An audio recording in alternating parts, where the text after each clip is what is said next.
kizazi hiki. Look, Tazama, in this dispensation, katika majira haya the Lord himself is preparing us. Bwana mwenyewe anatuandaa. He came down in his cloud. Alikuja chini katika wingu lake. He has manifested in a very mighty way. Amejidhihirisha katika njia kuu sana. Whereby you find cripples have walked in our midst. Pale ambapo unapata viwete wametembea katikati yetu. The blind have seen in our midst. Vipofu wameona katikati yetu. The deaf have heard in our midst. Viziwi wamesikia katikati yetu. HIV/AIDS healed. Ukimwi umepona miongoni mwetu. Cancer healed. Saratani imepona. Leprosy healed. Ukoma umepona. Which other visitation do we want? Ni mtembeleo upi ambao tunataka? Apart from that one. Isipokuwa hilo.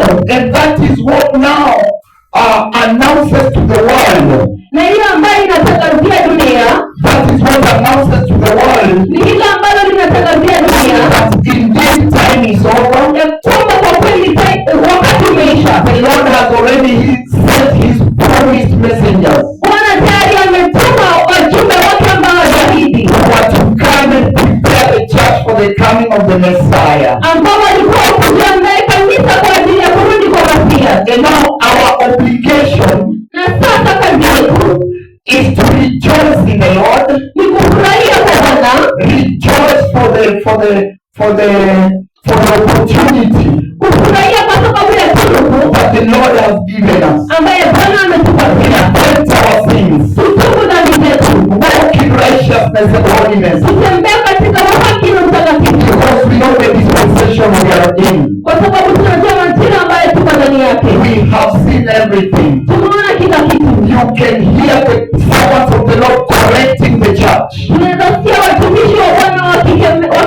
wakikemea kanisa. Wakirekebisha kanisa. Telling the church to stop complacency with sin. Wakiambia kanisa iache kuzoeana na dhambi. Telling the church wakiambia kanisa serious on matters of God. Wamaanisha na mambo ya Bwana. Warning the church. Wakionya kanisa God ya kwamba Bwana is not our elder brother. yeye si ndugu yetu yule mkubwa. He is not our elder brother. Yeye si ndugu yetu yule mkubwa. Telling the church, wakiambia kanisa just obey the instructions of the servant that I have sent to you. Wewe tii tu yale maonyo ama yale maagizo ambayo Bwana amewapea kupitia mtumishi wake. Hallelujah. Because you have heard what they have spoken. Kwa sababu umesikia yale ambayo wamenena about the dispensation that is coming. Kuhusu ile majira ambayo yanakuja. Outside there, kule nje, they have not been warned.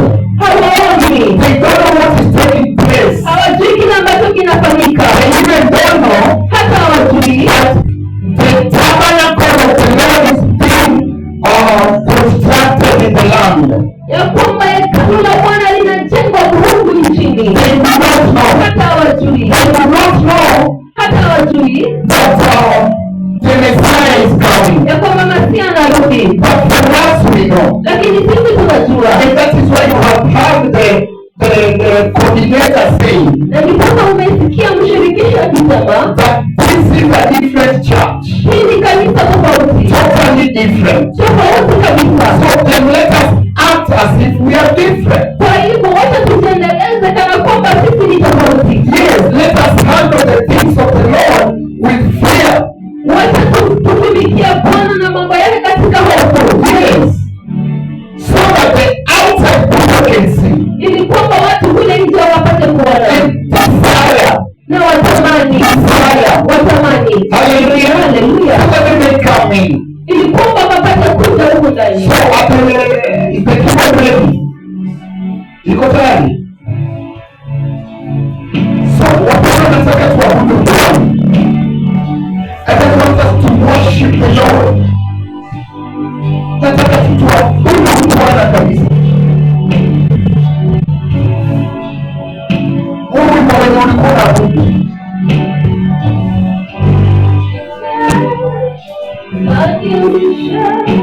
You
Thank